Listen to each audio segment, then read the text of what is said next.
दोस्तों, मित्रों, आदिवासी समाज में जो परिवर्तन का रास्ता गुजर रहा है, जो समाज प्रकृति के बहुत निकट रहा, जिन लोगों ने प्रकृति को सदियों से बचाया, प्रकृति की हमेशा रक्षा की, उन्हें एक खास तरह की कर्म कांड की दुनिया में उलझा करके हम उसके इस कंट्रीब्यूशन को कम नहीं कर सकते हैं। हिंदी और भारतीय कविता में आदिवासी जो जीवन है, ट्राइबल जो जीवन है, जिसको हम एसटी बोलते, शेड्यूल ट्राइब जिसको आप बोलते हैं इंग्लिश में, वो जो समाज है उसका जो योगदान है बहुत महत्वपूर्ण योगदान है। चाहे आप राजस्थान की बात करें, चाहे पंजाब की बात करें, चाहे गुजरात की बात करें, चाहे मध्य प्रदेश की बात करें, बंगाल की बात करें,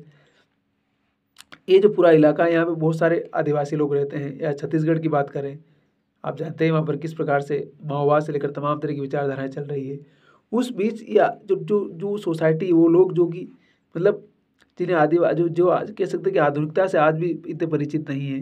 जिनके पास धन संपत्ति नहीं है, बस प्रकृति के साथ रोज़ कमाते रोज़ खर्च करने वाले लोग हैं, तो उन्हें और उन्होंने बेहतर जीवन को समझा, बेहतर ज़िंदगी को जिया,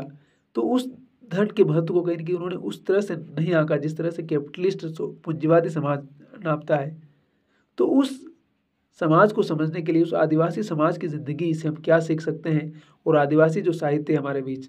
उससे हम क्या ग्रहण कर सकते हैं। चाहे हरिराम मीणा हो, चाहे अनुज लुगुन हो, हमारे समय में बहुत सारे लोग लिख रहे हैं। और अभी जो राजकुमार रोध जो नए सांसद बने हैं बांसवाड़ा डूंगरपुर से, वो लगातार आदिवासी चेतना को आगे बढ़ाने की बात करते रहे और उनका दृष्टिकोण भी सामने आ रहा है। तो ऐसे कई सारे लोग हैं जो इस विचार के साथ और नए विचार को लेकर के समाज में परिवर्तन के उस मार्ग को भी बताना चाहते हैं, और आदिवासियों की क्या महत्ता है, आदिवासियों का क्या योगदान है। चाहे हमारे मित्र गंगा साहेब मीणा जी, जो कि जवाहरलाल नेहरू विश्वविद्यालय में प्रोफेसर हैं, वो भी लगातार यूट्यूब पर और इंटरनेट पर और तमाम भाषणों में अपनी बात कहते रहे हैं, और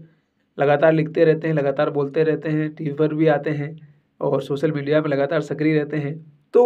उन सारे लोगों से हम क्या सीख सकते हैं। और चाहे बिरसा मुंडा की बात करें, चाहे किसी अन्य आदिवासी लीडर की बात करें, झारखंड की बात कीजिए आप, झारखंड तो पूरा स्टेट ही उन्हीं लोगों का है, लेकिन उनकी आर्थिक स्थिति और उनकी जो जो मतलब एक एक जो उनका प्रकृति के साथ जो लय और ताल है, उसको किस प्रकार से लोगों ने तोड़ा, उसको भी हमें समझने की ज़रूरत है। और जो एक एक जो इलीट वर्ग जो अपने आप को बहुत महान समझता है और जो उनसे हेट करता है, उसकी हेट की परवाह करने की ज़रूरत नहीं है,